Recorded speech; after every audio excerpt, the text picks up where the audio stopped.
About 5.5 years ago, I was in a massive rut and I didn't feel any sense of purpose. Like I didn't feel fulfillment in the things I was doing. Nothing really made me happy during this time. But over the past 5 years, I've only had like these mini ruts, and generally speaking, it's just gone up and up, and my life has gotten better and better every single year. And the reason that is because I just have a system in terms of like how to get out of a rut. Because I know that action is what gets you out of a rut. Like so many people, they wait around, they lay in bed until they feel better. That doesn't work. I tried that. I tried that 5.5 years ago. It doesn't work to just wait till you feel better. You have to get started before you're ready. You have to do things that put you outside of your comfort zone so that your comfort zone grows. And that's how you get out of a rut. You break it down to the simplest task that you would actually do. So that might be making your bed. It may be cleaning your room. It may be recording a video because you said you wanted to be a YouTuber. It doesn't matter what the task is. What matters is that you're proving to yourself that you're going to get out of this rut, that you're actually going to do the things that you said you would do, that you're going to become the person who you want to be, or at least make progress towards that. Because that's what'll really get you out of a rut. Because your brain knows what's in your control. Your brain knows what's in your control. Your conscience knows. Everyone has a conscience. So if your conscience is telling you, yo, you really need to clean your room, then clean your room. Because it calls out to you. It's like that's where you start. And yeah, of course, you want these like the millions of dollars, the millions of subscribers, whatever it is. Yeah, of course we want that. But that's not in our control right now. What's in your control is cleaning your room or making your bed or doing something that's not so vastly outside of your comfort zone that it's unachievable. You want to pick the challenge that's related to the level you're on. And the level you're on, you may have dropped your level to the point where it's like you just need to make your bed. So whatever it is that you feel like you could do, that's where you get started, and then you try and build on that consistently, and you commit to improving every day. And that's how you get out of a rut.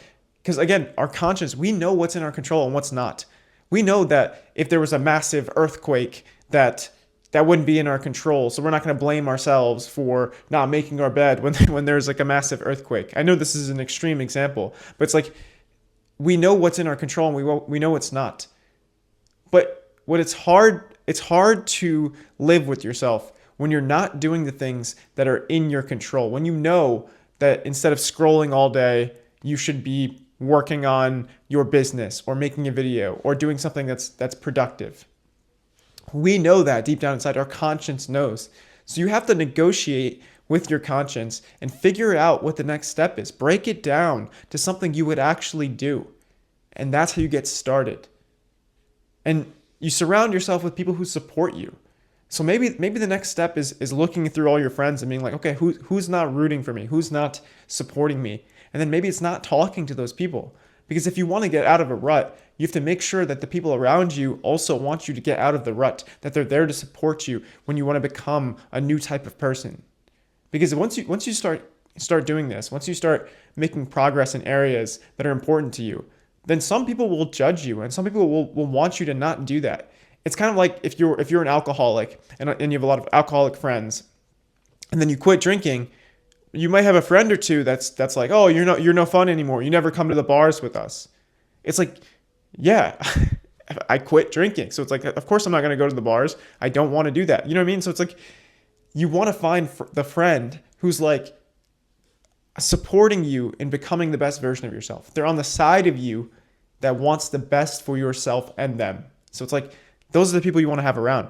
So maybe the next step of getting out of a rut is looking at the people who are supporting you and making sure that they're actually on your side. And this doesn't mean saying that you're right about everything, because a true friend will tell you if they disagree with you, and you can kind of tell. Like if your problem is playing video games all day, and your friend is like, no, just play one more game, then yeah, obviously that person's not supporting the best version of yourself, because the right thing to do would be to stop playing the next video game. And I'm not saying to quit these things forever, but I'm saying to make sure you're not spending all of your time doing these things.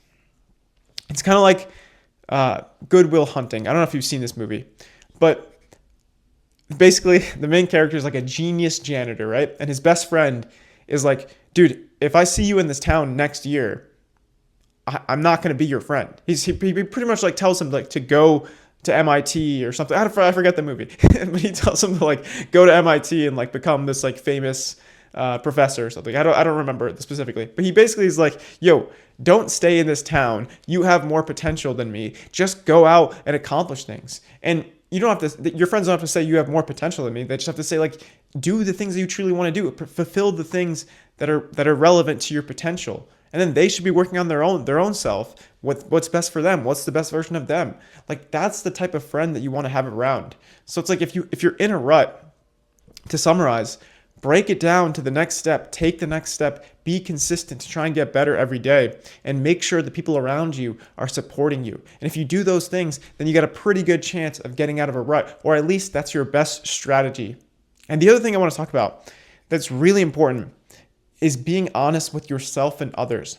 Because if you're lying to yourself and others, then you won't hold yourself accountable. You'll start to tell yourself that, oh, 2 hours of video games is actually good for me because I'm relaxing. It's like, no, it's not. We both know that 2 hours of video games is not going to be good for you. Yeah, maybe like 20 minutes of a video game or playing with your friends. Yeah, maybe that's good for you. And when I say playing with your friends, I'm saying like playing in person. But playing video games for hours and hours a day is not good for you. We both know that. So it's like, you won't hold yourself accountable if you're lying to yourself or other people because you're creating a habit of giving yourself excuses. And we don't want to do that. If you want to get out of a rut, you can't give yourself excuses constantly. You have to keep yourself accountable to make progress in the things that are important to you. So make sure that you're keeping yourself accountable, you're keeping people around who support you, and you're taking the next step. You're actually taking action to becoming the person that you want to be. And of course, it's not going to be easy. You're leaving your comfort zone. Anything that's outside of your comfort zone will feel uncomfortable. But even though it won't be easy, it will be worth it. Life's not easy, but it's worth it. Take care.